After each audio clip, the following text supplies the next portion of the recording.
Okay, so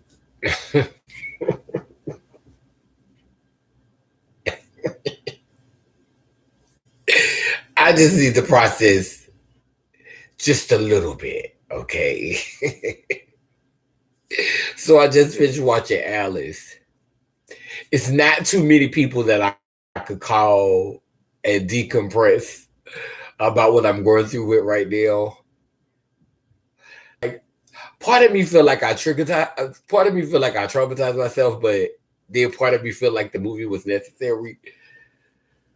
So I'm trying to get how they was in slavery 100 years after slavery was over. Now, the movie happened in 1973. It was happening in 1973, but the slaves was freed around 60 something. So Kiki Palmer plays a slave and she escapes to find out. If you do not want this movie to be spoiled, let me say this. Don't watch this video. If you have not watched Alice yet, do not watch this video. If you have not seen Alice, not seen Alice yet. Now, what I said so far is basically what's on the cover, but like they were in slavery 100 years later. And what's so spooky about this movie is that it could actually be real, and they're saying it's based on a true life story. Like it could actually be real. I mean, like there's so many variables to make this a possible um to make this possible. Like I don't know if it could still be happening now, but I'm almost certain that money is long enough in this country. Like there are people who are who are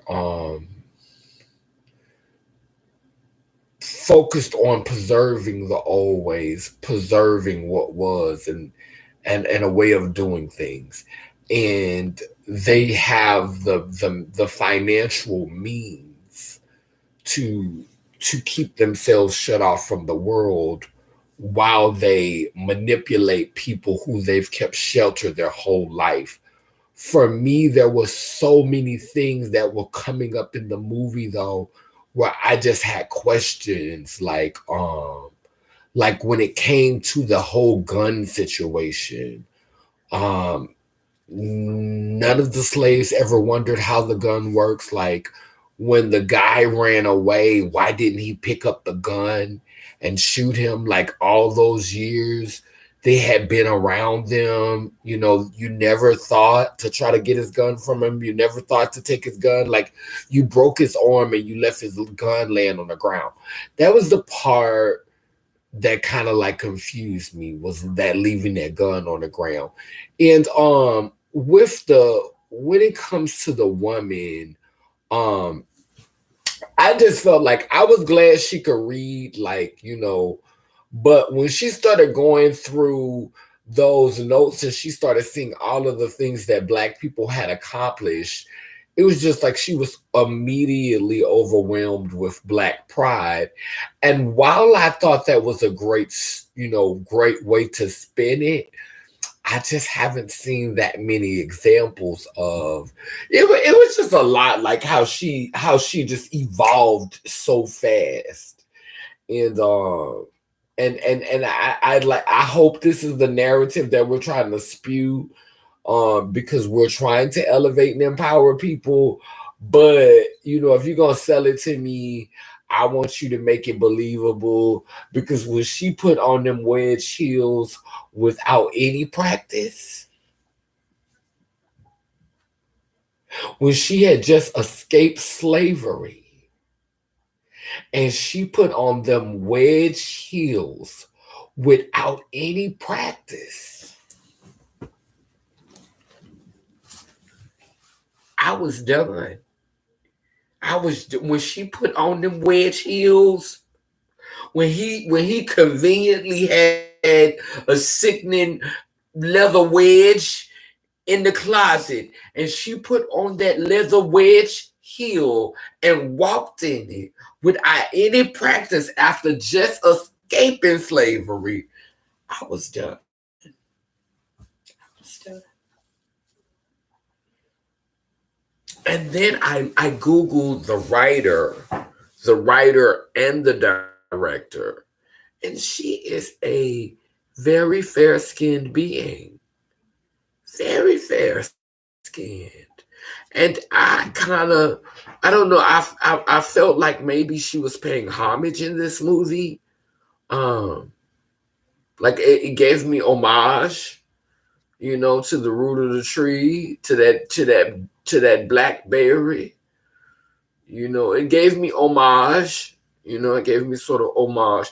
But yeah. So I just wanted to decompress a little bit. Like I ain't finna belabor the movie forever. I had a few words I wanted to document it because I really enjoyed watching it, and I didn't think I was. I have not watched American Galloway did a review on it, and I kind of felt like, from what he was telling me, it was a story that I already knew. Like, one of the reasons why slavery movies are interesting to me is because I'm always trying to figure out how slavery lasts so long, and in a lot of ways continues to last in many different forms. And so I'm always curious to see what will be revealed. I felt what was revealed for me was fearing the unknown, and that's why we accept what is. That's a powerful thing to end on. Fearing the unknown, and so we accept what is. Ooh-wee. Child, I kept myself in hell a long time because I feared what was out there. My crack addiction was bondage. It was a new form of me punishing myself because I felt unworthy. And I think to a certain degree, that's still something that's very real in me. Like finding ways to stifle oneself or to humiliate oneself, because this is a process that was encoded in our DNA during that period in which ancestors were being treated like cargo and ancestors were being conquered, in order to establish dominance and, just this society that we live in. And so certain things I feel are encoded in all of our DNA. It's not only encoded in the DNA of deeply melanated beings who were here during the period that we have documented as slavery, but it is also encoded in other beings who are pale skinned. And so watching that piece, it really brought that up for me, how I'll punish myself and do harmful things to myself. And could that be, and I don't really have to ask, but this is more so a question for you. I've already come to terms with what it is. Um, could that be um, a form of oppression that has been passed down? This need to harm ourselves, whether it's physically, mentally, spiritually, or emotionally. This need to stifle ourselves and this need to harm ourselves, this desire to do so. Could that be a symptom and a residual effect of a season of oppression and slavery that has been encoded into our DNA and passed down through the genetics of our ancestors. Oh my God, it's gone today. But we're transmuting energy. That's what we're doing. We're transmuting energy. We're transmuting energy. Hold on. Let me see something. We're transmuting energy. Let's play that. The Bluetooth device is ready to pair. The Bluetooth device. The Bluetooth device is connected successfully. The Bluetooth device is ready to pair. The Bluetooth device is connected successfully. The Bluetooth device is connected successfully. Is connected successfully. Let me cut this. So let me play this song.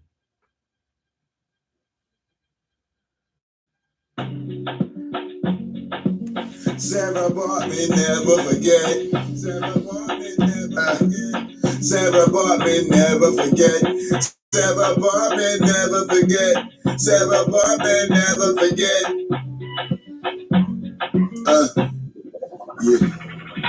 Category is Crystal Colombo. Face must give Crystal Colombo. 48, Christopher Columbus, Christopher Columbus, Christopher Columbus, Crystal Colombo, Crystal Colombo, Cuban Calypso, Caravan Camino, Portable Casino, Wavy Crispino, color as a colorist, Crystal Colombo, Christopher Columbus, trick, come with the coins, little trick.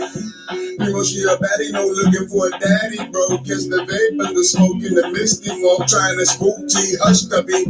Bada baddie, beauty queen, my daddy, oh. Snatch the loose meat for boobs and booty. Let the 10 speak, assignment critique. Christopher Columbus, Christopher Columbus, Crystal Colombo, Crystal Colombo. Category is Crystal Colombo. Face must give Crystal Colombo. 40-inch with Christopher Columbus, Christopher Columbus, Christopher Columbus. Bow the baddie, diddy queen, dolly, my dolly. Bow the baddie, diddy queen, dolly, my dolly. First time walking at a wall. First time walking at a wall. The category is realness. Tens across the board. The Seattle woman, but my pussy you can't define. Then you say hit pause and then rewind. Try to throw shade, I'ma transmute it and turn it into sunshine. Playing in my face, get deleted from my timeline. Pull a Will Smith slap face and then resign. Drag all you want, don't worry, I'll be fine. More than a conqueror, something in me is divine. Something in me is divine. I'm a cash cow, body, boom, bang, pow. Weak ones hating now. Fresh out the gate like Meg the Stallion, standing tall and proud. Make them so thirsty, tongues hanging out their mouth like wow. Fresh off the table, wrapped in a healing shroud. About to blaze this loud, busting out. Reparations need to be paid. Time to do it big, quite done being played. This ain't no government aid. This what my ancestors made. No, I ain't running away. No, I don't need to be saved. Colonizer, you can't break my faith. It's a new day. Don't play 12 years a slave. I'm trying to live like the waves. I'm trying to live like the waves. Live like the waves. Christopher Columbus leaves. Christopher Columbus leaves. You turn to Christopher Columbus. You turn to Christopher Columbus leaves. Christopher Columbus made you rich. Christopher Columbus made you rich. Transmuting energy. I'm transmuting energy. I'm transmuting energy. First time walking in a ball. The category is realness. Real facts. Cause we spit them facts. Cause we spit them facts. Cause we spit them facts. Just the facts. The category is realness. First time walking in a pool. First time walking in a pool. Yes, honey. Well, let me go ahead and get off this line. I felt like this song went with this. I was talking about slavery, Christopher Columbus.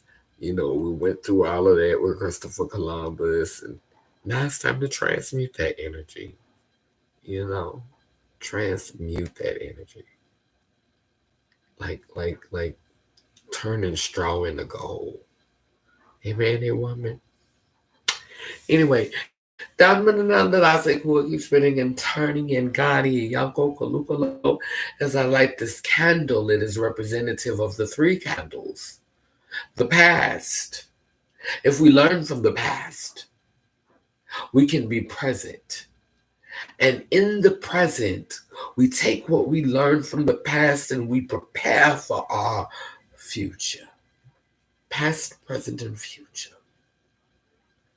This candle is lit to guide the ancestors home who've transitioned this realm today and every other day since we've been away from our altars.